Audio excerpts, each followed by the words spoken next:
Now let's study about grouping of cells.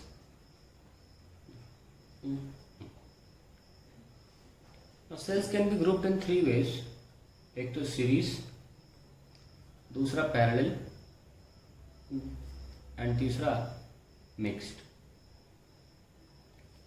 चलो series लेके चलते हैं. Suppose we have n cells all of same magnitude E, E and so on. Let us take n cells in series, each having internal resistance of R.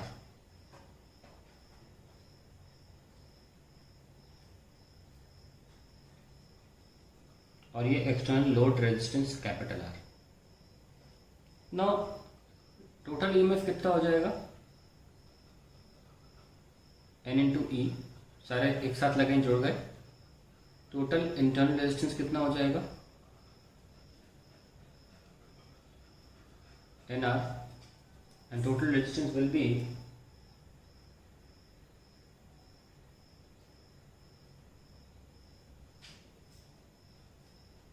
NR plus capital R. Now if I want to find the current drawn from the circuit having so many cells, will be total EMF upon total resistance. ये आ जाएगा.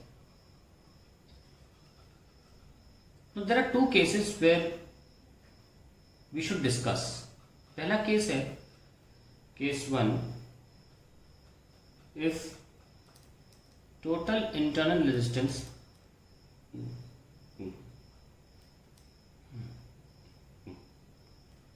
is very large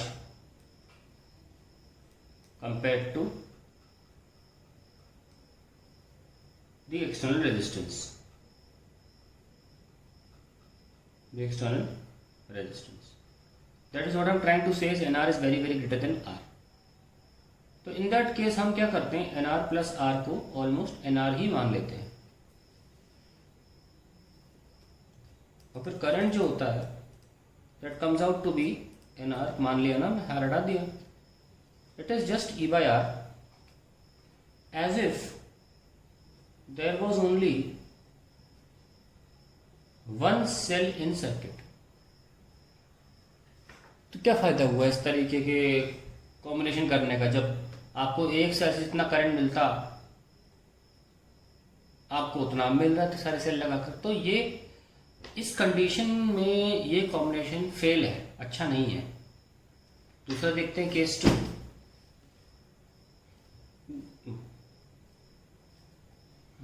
When NR is very less than capital R.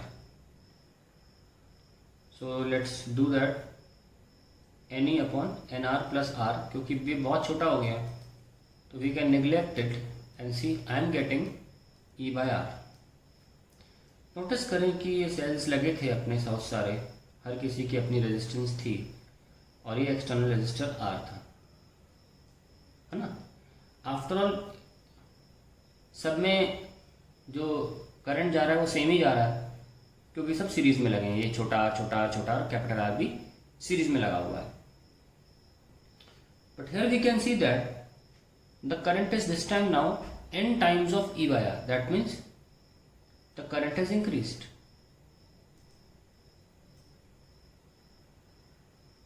In circuit. यानी कि हम एक निष्कर्ष पर पहुंचे. अगर हम ज्यादा करंट चाहते हैं, कंक्लूजन ये है, if the cells are of very high internal resistance,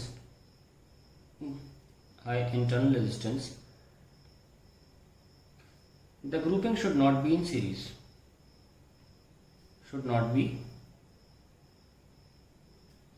in series.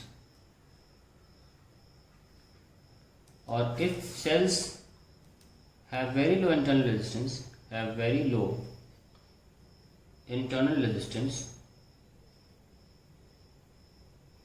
then the cells must be grouped in series. Cell must be grouped in series. तो ये important बात है. किस लिए?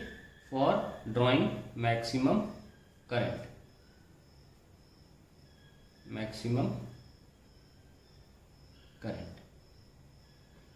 Now let's take cells in parallel.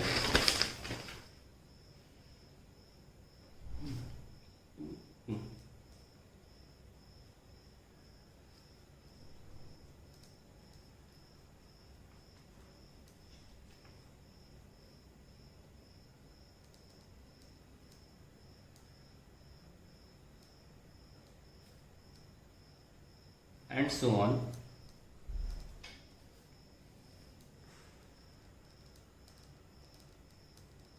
तो मैं मान लेता हूं कि यहाँ पे हमारे पास m ब्रांचेस हो गई हैं, ठीक है, m ब्रांचेस हैं, and then we connected with some external resistor R. अब EMF जो होगा सर्किट का पूरा वो अब भी E रहेगा. ध्यान रखें, बहुत सारे पैरेलल में सेल्स लगाने का मतलब ये नहीं होता कि बैटरी की EMF बढ़ जाएगी. इसका मतलब एक तरह से ये बोल सकते हैं कि आपने एक ऐसा सेल बना लिया जिसका प्लेट का एरिया बहुत ज़्यादा है, ठीक है, बस प्लेट की एरिया ज़्यादा होने से EMF पे फर्क नहीं पड़ता, EMF वही रहता है. Having so many parallel sales means you're just creating a cell having a large plate area. However, that does not mean EMF is increased. EMF still remains the same. So total EMF in parallel, अगर हर किसी की E value और R है, E R and so on, E and R, then total EMF जो होगा वो अब भी E रहेगा. और अगर आपको टोटल इंटरनल रेजिस्टेंस निकालना है तो 1/RP से निकलेगा ये, is equals to 1/R plus and so on. कितनी बार m टाइम्स करोगे ना ऐड, तो यानी कि 1/RP is equals to m/R.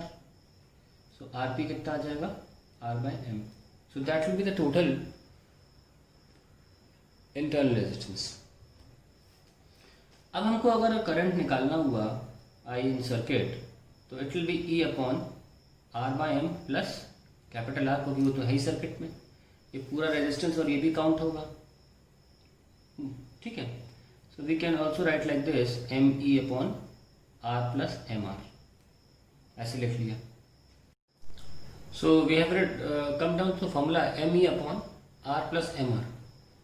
Now if R is very greater than capital R, or then what will happen, we can neglect, and I am also taking that R is very greater than m times capital R, not just R. We can also write m times capital R. Then in that case, then we get current is equals to ME by R. Now ये क्या चीज़ है, let us see. हमारे पास total EMF कितना था, it was equals to E. और मान लीजिए हमारे पास बस एक सिंगल सेल लगाया हुआ है, ज़्यादा सेल नहीं लगाए हैं हमने, इस बार एक ही सेल लगाया, एक इसका R है और एक कैपिटल R है. तो करंट कितना होगा, E upon R plus capital R. अब इसके अकॉर्डिंग हमने क्या किया है कि R को बहुत बड़ा मान लिया है कैपिटल R से, तो हम इस इक्वेशन में हटा सकते हैं इसको, E बाय R बचेगा. तो जब भी ये कंडीशन आएगी तो current due to single cell कितना होता है, E upon small r. That means we are getting m times the current due to single cell. ये कब हुआ, जब इंटरनल रेजिस्टेंस बहुत ज़्यादा है as compare to the external resistance. यानी कि जो हमने अपना सीरीज़ वाला कॉन्सेप्ट किया था जिसमें ये प्रॉब्लम सामने आई थी कि अगर बहुत ज़्यादा हो गया तो सीरीज में मत लगाइए, उसका फाइनली रिजल्ट ये निकल के आता है. जैसे कि देखिए यहाँ पे हमें सेल जब हमने सीरीज में लगाया तो हमें आंसर क्या आया कि सिर्फ एक सेल के द्वारा जो करंट हो सकता है वही आया, इतने सारे सेल लगाने के बाद भी. ये कब हुआ, जब हमने ऐसे सेल्स को सीरीज में लगा दिया था जिनकी इंटरनल रेजिस्टेंस बहुत ज़्यादा थी. अब ये सामने आता है कि हाँ, ऐसे सेल्स जिनकी इंटरनल रेजिस्टेंस बहुत ज़्यादा है उनको अगर पैरेलल में लगाया जाए तो उल्टा में बहुत ज़्यादा करंट मिल जाएगा. तो ये हम इस ओनली कंक्लूजन पे पहुँचते हैं that if cells have very high internal resistance, then they should be grouped in parallel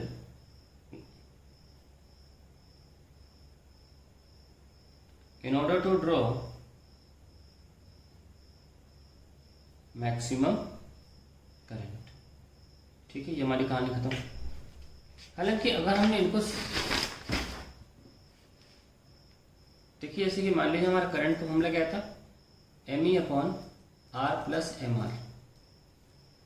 हालांकि उल्टा होता अगर, जैसे कि हमने बात उसमें देखी थी कि that if R is very very less than MR, और तब हमने पैरेलल में लगा लिया होता। तो देखो क्या है, यहाँ पे नीचे ME अपॉन MR बचता, ये कैंसिल, यानी कि E/R। फिर से आप सेल्स ले लीजिए, सिर्फ एक सेल ले लो, फिर देखो क्या होता है। इसका इंटरनल रेजिस्टेंस R है, उसका कैपिटल R है।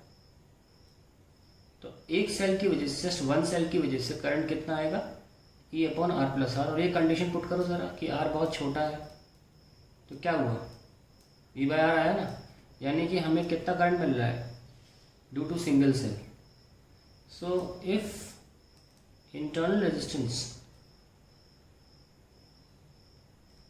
is very low, then in case of parallel we get lesser current।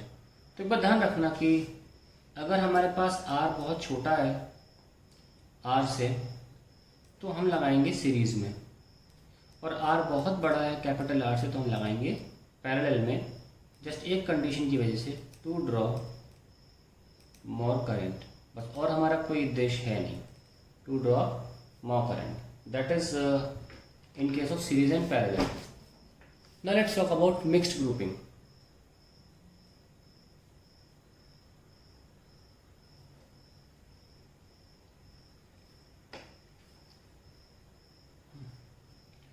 मान लीजिए सीरीज में n सेल्स हैं, ER and ER, n cells, और ऐसी m ब्रांचेज हैं।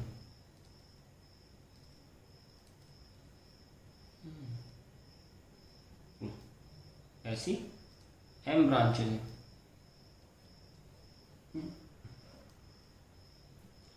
R एक्सटर्नल, तो ईच ब्रांच टोटल EMF कितना होगा हर एक ब्रांच में, NE, एंड सारी ब्रांचेज में total EMF in all branches. अब जिसमें अगर टोटली NE आ गया, तो पिछले कॉन्सेप्ट के अकॉर्डिंग सब में NE है, तो ओवरऑल भी NE होगा, तो टोटल EMF भी NE ही होगा, क्योंकि हमें पता है कि ब्रांचेस बढ़ाने से पैरेलल में EMF नहीं बढ़ता, EMF इंटैक्ट रहता है। तो जो पहली लाइन में था उतना ही रहेगा NE। टोटल इंटरनल रेजिस्टेंस कितना होगा in each branch, NR। So total internal resistance in all branches,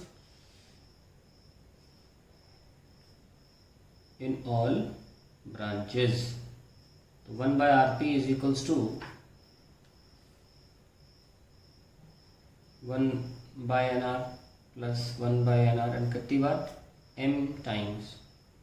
so RP कितना आया, M upon NR। So RP कितना आया, NR/M। This is the total internal resistance of the entire circuit. Internal resistance, तो total resistance कितनी हुई, वो हुई हमारी NR/M plus R। Now let's find the current.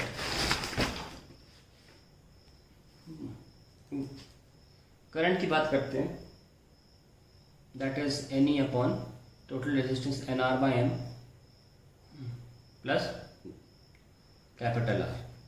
अगर आप एलसीएम लेना चाहते हैं ले सकते हैं, MNE आप मनी से याद रख सकते हो, money upon NR plus capital M। Now for maximum current,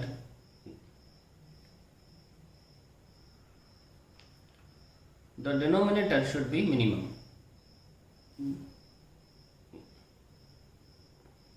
कैसे करें, let us write n plus NR plus MR is equals to square root of NR का square plus square root of MR का square, which can later be written as square root of NR minus square root of MR plus 2 square root of MN R small r। इसको ऐसे लिख सकते हो। अब minimise करना है इसको, देखो इसका आप कुछ नहीं उखाड़ सकते, आप जो भी कर सकते हो, सॉरी इस ब्रैकेट का कर सकते हो। इसको क्या कर लोगे, तो अकेला सिंगल टर्म है, इक्वल टू जीरो करने से क्या क्या क्या निकल के आएगा। अगर आप 2mn_r को जीरो भी कर दोगे तो कुछ सॉल्व तो होगा नहीं, तो इस ब्रैकेट को छूना बेकार है। दूसरी बात, ये नेगेटिव तुम ले नहीं सकते, ये पॉजिटिव ही रहेगा, तो इसको मिनिमाइज नहीं कर सकते, ये जो आना है वही आएगा। हाँ, इस ब्रैकेट के साथ कुछ हो सकता है, ये स्क्वायर है, ये भी नेगेटिव नहीं हो सकता, पर अंदर चलते हैं क्या हो सकता है, मिनिमम से मिनिमम क्या हो सकता है, ये तो नेगेटिव नहीं हो सकता था, है ना, और जीरो में से रखेंगे तो कुछ निकल के आ नहीं रहा। तो इस ब्रैकेट में क्या है कि ये भी नेगेटिव नहीं हो सकता, ये स्क्वायर है, पर ये जीरो तो हो सकता है ना, तो मिनिमाइज इट। ये कुछ भी ना हो अगर, तो भी हमारा ओवरऑल रेजिस्टेंस या denominator, sorry I will not say resistance, denominator जो है वो मिनिमम हो सकता है if I keep this to zero. ध्यान रखना, जीरो के अलावा कोई ऑप्शन नहीं है, तो मिनिमाइज करेंगे। ज़्यादा कर दोगे तो ज़्यादा हो जाएगा डिनोमिनेटर, वो तुम चाहते नहीं है ना, हम चाहते हैं कम से कम ये जीरो ही हो सकता है, क्योंकि इस पर स्क्वायर लग गया है, नेगेटिव तो हो नहीं सकता। तो let's put this equal to zero, zero put कर दिया, स्क्वायर चढ़ा के उधर ले जाओ, और फाइनली छोटा आर कितना आ गया, N R is equals to m/n into R, या ऐसे लिख लो r इज इक्वल्स टू, हाँ ये ज़्यादा सही लगेगा दिखने में, बिकॉज मैं टोटल रेजिस्टेंस इंटरनल रेजिस्टेंस वो इसके बराबर है इसलिए। और देखो मैक्सिमाइज करने के दौरान हमें क्या निकल के आया कि एक्सटर्नल रेजिस्टेंस जो है वो इंटरनल रेजिस्टेंस, टोटल जो इंटरनल रेजिस्टेंस के बराबर है। ठीक है, तो क्या कंक्लूजन निकला, इन case of mixed grouping the maximum current is drawn, current is obtained when external resistance R is totally equal to, exactly equal to the total internal resistance। अब ध्यान रखें कि ये जनरल केस है, it is a general case. अगर आपको कुछ भी सर्किट के बारे में ना पता हो, कुछ भी ना पता हो सर्किट के बारे में कि कितने सेल्स लगाए हैं, कितने सेल्स लगे हैं सर्किट में, सीरीज में लगाए कि पैरेलल में लगाए, कुछ ना पता हो, तो जनरल केस यही कहता है कि आपका टोटल एक्सटर्नल रेजिस्टेंस, मतलब एक तरह से हम कह सकते हैं इसको, ये थ्रेशोल्ड है ये स्टेटमेंट, कि मिनिमम इतना तो हो तो आपको मैक्सिमम करंट मिलने की संभावना है। अगर आपको सर्किट के बारे में कुछ नहीं पता तो आप इतना गारंटी से बोल सकते हो कि भाई R external should be equals to total internal resistance, ठीक है, and then you will definitely get maximum current. If you don't know anything about circuit की सीरीज में है, पैरेलल में है, सर्किट रेजिस्टेंस ज़्यादा है कम है, तो ये आप फाइनली स्टेटमेंट समझ सकते हो। तो it's a very important statement that external resistance should be equals to NR by M, which is equal to the total internal resistance of the circuit. For maximum current, if you want, you have to have such values. अब देखिए, इस बात को समझने के लिए मैं question आपको एक एग्जाम्पल दिखाता हूँ। एग्जाम्पल इज लाइक दिस, कि इन्होंने potential difference across the cells और करंट का ग्राफ बनाया है, और यहाँ पे लिखा हुआ है 5.6 और यहाँ लिखा है 2.0, और उन्होंने बोला ने 4 सेल यूज किए, ठीक है। तो पहला क्वेश्चन है what is the EMF of each cell, पहला क्वेश्चन तो ये। दूसरा पूछा है calculate internal resistance of each cell,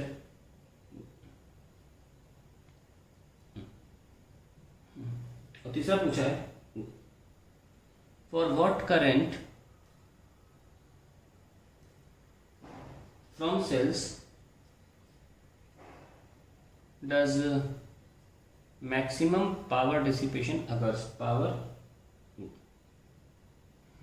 dissipation occurs in the circuit. ये 3 क्वेश्चन है। अब मैंने जानबूझ के लिया क्योंकि फिर मैं इस तरीके का ग्राफ भी सिखा पाऊंगा आपको, लेट अस राइट। सपोज अभी मैं सोल्यूशन नहीं कर रहा हूँ, इस क्वेश्चन को बाद में करूँगा, लिख तो दिया है, बस एक बात सीखिए। सपोज ये एक टर्मिनल है ए और ये रेजिस्टर लगा दिया बी और करंट मान लो जा रहा है। मैंने इसे एक थोड़ा सा सेक्शन दिखाया है पूरे सर्किट का। करंट जा रहा था बोल सकते हो, क्योंकि करंट हाई से पी जाता है, हाई से लो पी जाता है। So potential at A is greater than potential at B, so we can write V A minus V B is equals to current मान लो आई और ये रेजिस्टेंस आर है, आई इंटू आर। एंड क्योंकि लिखते लिखते हैबिट हो जाती है तो हम simply V equals to I R लिख लेते हैं इस पोर्शन में, ठीक है। Now suddenly what happens if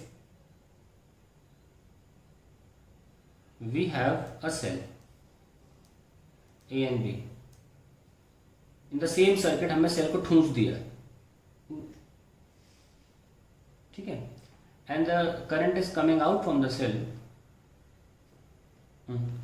देखिए कन्वेंशन ये कहता है कि रेजिस्टर हमेशा नेगेटिव वाले से लगा होना चाहिए, पर इससे कोई फर्क नहीं पड़ता, ठीक है। कन्वेंशन कहता यही है कि रेजिस्टर को हमेशा सेल के छोटे वाले टर्मिनल से लगाओ, लेकिन इससे कोई फर्क नहीं पड़ता ना।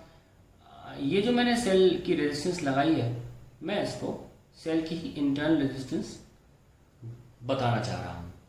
This is not capital R, this is internal resistance of cell and you should always mark it with the negative sign, but कोई फर्क नहीं पड़ता, ठीक है। Let's treat it like this capital R only. जब अभी आपने देखा कि ए से बी करंट जा रहा है, ए हायर पोटेंशियल पे है, बी लोअर पोटेंशियल पर है, यहाँ पे बी से ए जा रहा है करंट। चलिए कंफ्यूजन दूर करने के लिए मैं ऐसे भी ए से बी ले लेता हूँ, बट मैं क्या करूँगा, बस एक बैटरी को इंट्रोड्यूस कर दूंगा, ओके। पहले बैटरी नहीं थी ना, पहले क्या था, सिर्फ रेजिस्टर था। अब बैटरी मैंने इंट्रोड्यूस कर दी। जैसे ही बैटरी इंट्रोड्यूस कर दी तो बड़े वाले के साथ तो फिर नहीं बोल सकते आप कि ये हायर पोटेंशियल और लोअर पोटेंशियल है, इवन तो आपको करंट कहाँ दिख रहा है, ए से भी जाता हुआ, नहीं फिर नहीं बोल सकते। इसलिए नहीं बोल सकते क्योंकि जैसे ही आप बड़े वाले डंडे के बाहर निकलते हो, इस सेल की पोटेंशियल या ईएमएफ उसमें ऐड हो जाती है, ठीक है। तो हम इसको सिंपली ऐसे समझ सकते हैं कि अब जो बड़े वाले के आगे का पॉइंट है वो हायर पोटेंशियल पर है, V B minus V A is equals to EMF minus I R, ठीक है। तो ये आपकी इक्वेशन लिखी जाएगी इन केस आप अगर सेल लगा लेते हो ब्रांच में, then higher potential B the one जो आगे आ गया minus low potential.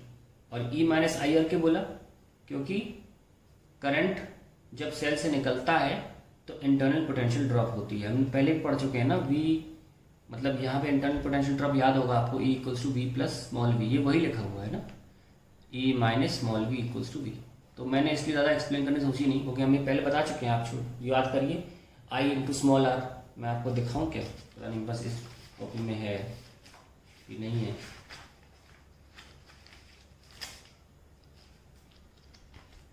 I don't know whether I have this what I was teaching you in the same copy. No, I don't have it. अच्छा वो black pages थे शायद में भी। चलिए आप यहाँ पे देखिए, मैंने बता चुका हूँ आपको ये पूरा डेरिवेशन। आप प्लीज अपनी कॉपी में जाके देखिए कि मैंने आपको E equals to V plus small भी बताया था। ये मैंने डायरेक्ट इसलिए लिखा because I already taught you that potential difference या terminal voltage is E minus I R. चलिए तो इसको भी हम V लिख लेते हैं, which is called terminal voltage, और सॉल्व करते हैं V और I के बीच में। अब आपने Y एक्सिस पे V मार्क किया है और X एक्सिस पे I, तो भाई ये I X हो जाएगा और माइनस R M हो जाएगा, और EMF क्या बचेगा C, तो Y equals to MX plus C दिख गया। हमें देख सकते हैं स्लोप नेगेटिव है और माइनस R के बराबर है, तो लाइन कैसे बनेगी, ऐसी। जब भी नेगेटिव होता है तो लाइन कैसे बनती है, ऐसे। नेगेटिव स्लोप होता है लाइन ऐसे बनती है, और पॉजिटिव स्लोप होता है तो लाइन ऐसे बनती है, ठीक है। और सेल का जो ईएमएफ है वो एक्चुअली वाई इंटरसेप्ट है, यानी कि जहाँ पे लाइन काटेगी ग्राफ को वाई एक्सिस पर वो सेल का ईएमएफ होगा। अब आप लाइन बना लो और स्ट्रेट लाइन कर रहे, ठीक है। हमने बोला आपसे कि इस तरह की लाइन नेगेटिव स्लोप बताती है, क्योंकि एंगल जो होता है, क्योंकि स्लोप होता है tan थीटा, और जो एंगल होता है वो हमेशा पॉजिटिव एक्स एक्सिस से काउंट होता है, ऐसे ये होता है स्लोप। अब ये कैसा स्लोप है, थीटा मोर देन 90 डिग्री, तो tan थीटा मोर देन 90 पे क्या होता है, negative. That is why I have such a slope. Now we have come to know that the internal resistance is the slope of the curve and the y intercept is the EMF of the curve. तुरंत answer आ जाएगा हमारा इस question का. देखिए हमने सीखा the intercept is the total EMF and the slope of the curve is the total internal resistance. तो इस पार्ट को सॉल्व कर लेते हैं. तो टोटल ईएमएफ 4 सेल लगे सीरीज में, ऐसा बोला गया था सर्किट क्वेश्चन में, यानी कि n इंटू ई. याद होगा आपको, मैंने ऐसे बताया था ना, सीरीज में n इंटू ई हो जाता है. ये 5.6 के बराबर है, यानी कि for E is equals to 5.6. तो ई कितना आ गया, 1.4 वोल्ट. ये हो गया हमारा पहला क्वेश्चन का आंसर. दूसरा, सीरीज में ही n इंटू आर हो जाती है रेजिस्टेंस इंटरनल. ये किसके बराबर है, स्लोप के बराबर. स्लोप क्या होता है, परपेंडिकुलर अपॉन बेस, यानी कि 5.6 अपॉन 2 कितना 2.8, जो कि किसके बराबर है, फॉर छोटे आर के बराबर. तो छोटा आर कितना आ गया, 0.7 ओम्स. तो हम लोग पहले पार्ट सेकंड पार्ट बड़ी आसानी से कर लिए, बेसिक बस देखते ही ये पता लग गया वो ग्राफ कैसे बनाया गया है. अब एक बात बहुत इंपॉर्टेंट देखिए, इस सर्किट को मैं फैला देता हूँ.